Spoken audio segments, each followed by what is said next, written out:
For as long as I've had an online presence, my age has been the main point of contention in discussions about me. I don't know if you've been a fan long enough to remember the lazy cunt jokes, but I became a thing in early 2016. My channel was branded by profane language, edgy jokes about Jacob Sartorius, and cheap zooms into my pudgy grin every other frame. Looking back on it, the fact that I was 11 and could easily follow the commentary formula should have been a sign that the standards for the genre were terribly low. Instead, I was considered a prodigy for it, ultimately because my age distinguished me from the millions of other retards with vaporwave banners and blue snowball mics doing the exact same thing. Since then, my content has changed radically, but my comment sections have remained chock full of age-related remarks. Among all the remarkably forced pedophile jokes and the concern trolling, there have been a few souls genuinely perplexed that a preteen on the internet can utter the F-word so vigorously. I'm not oblivious to how the novelty factor might shock older folks, but I have a hard time believing these people were Ned Flanders when they were in high school. Considering that risque language has been the extent of my mischief, I suspect that these self-proclaimed goody two-shoes engaged in far worse antics during their youth. Even if you were to compare me with my peers, I'm still on good standing. The people I go to school with are up to much worse hijinks than cursing on the internet. Things like juuling or getting their ass fucked, making me look like a saint comparatively. Regardless, the population of geriatrics who have figured their way onto my channel refuse to cease their nagging. It seems like the older you get, the more your cognitive bias kicks into full throttle and selectively deletes memories of how kids acted when you were 14. There's a plethora of individuals who claim that it's absolutely uncouth for kids to behave as I do, but are simultaneously eager to teach butt stuff to toddlers who just learned how to piss without doing a drive-by on the toilet seat. Not too long ago, there was a sexually explicit exhibition at a Brazilian museum of modern art that children were allowed to attend. There was a vocal group of people who saw nothing wrong with it at all.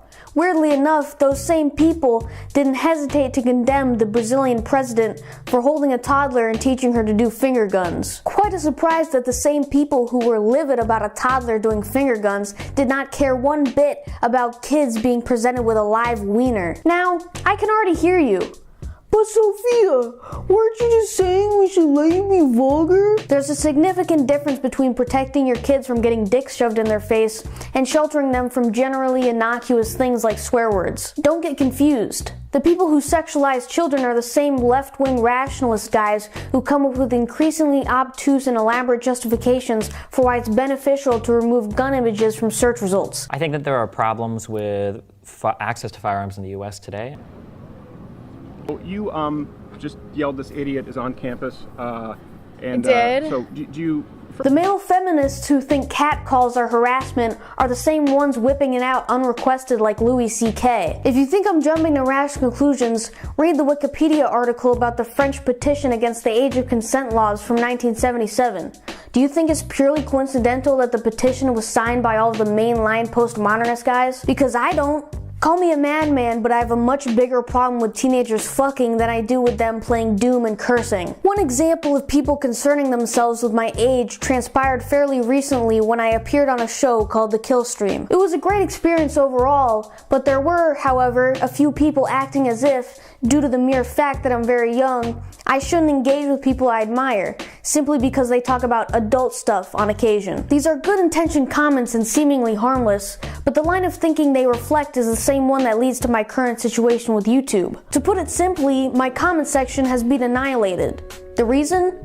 Networks of pedophiles have been commenting sickening shit on the videos of minors as of late. Advertisers caught wind of this, pulled all their ads, and YouTube started stroking out.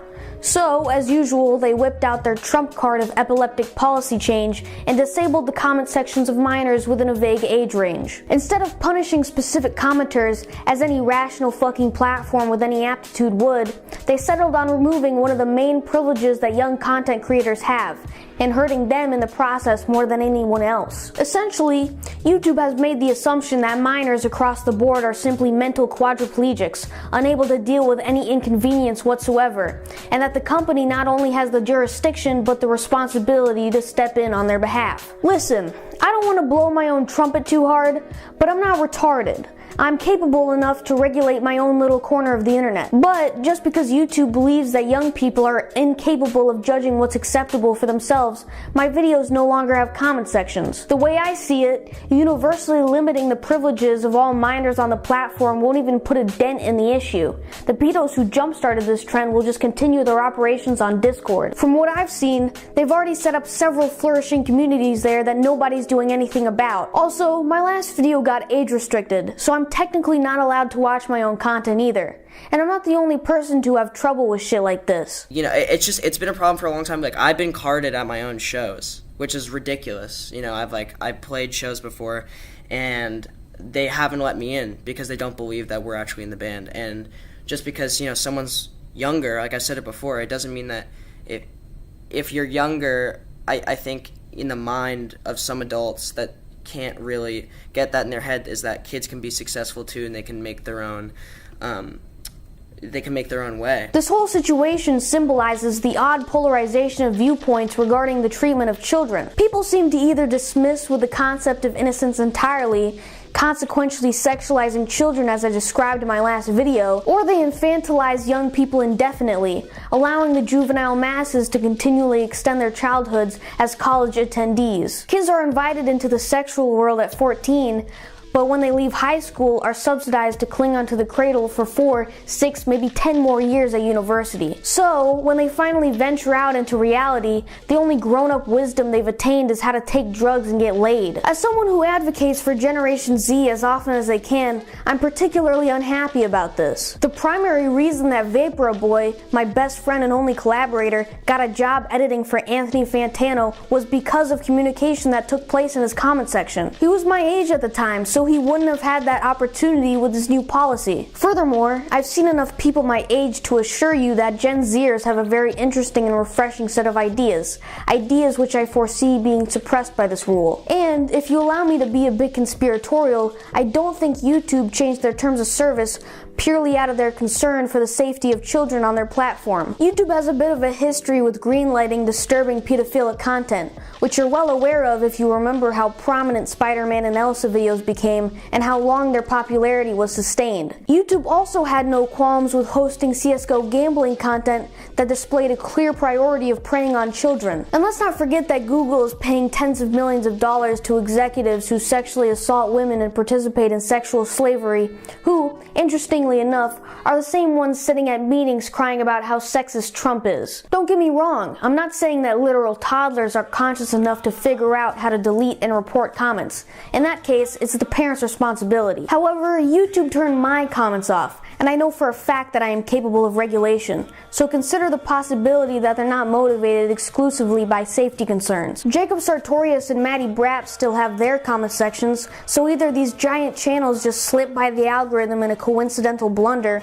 or this rule isn't what it's claimed to be. Considering this sets the precedent for punishing creators based on unfounded judgments of the content in their comment sections, I'm starting to think this policy is one of the many upcoming changes that will act as a cover for handicapping channels that YouTube isn't keen on. But nah, I'm just being paranoid. Let me go back to listening to tech support bug people talk about how much they want to start more dialogues in an overly earnest, calming voice. In closing, this whole hassle begs an important question.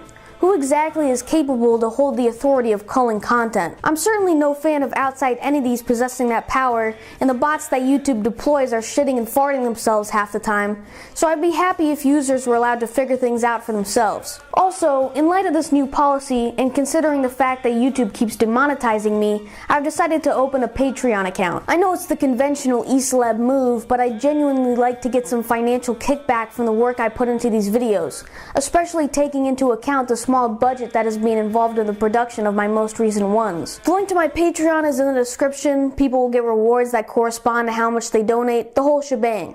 I'll see you guys next video. You're not asking yourself the real question that America needs to decide once and for all. And that question is, how old is 15 really?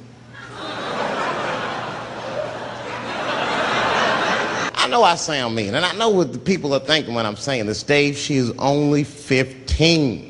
All right, but that's the discrepancy, because when you talk about a little girl like Elizabeth Smart, then the country feels like 15 is so young and so innocent. On the flip side, here comes 15 again. Now we're talking about a 15-year-old black kid in Florida. This black kid accidentally killed his neighbor when he was practicing wrestling moves that he saw on TV. Now, was he a kid? No.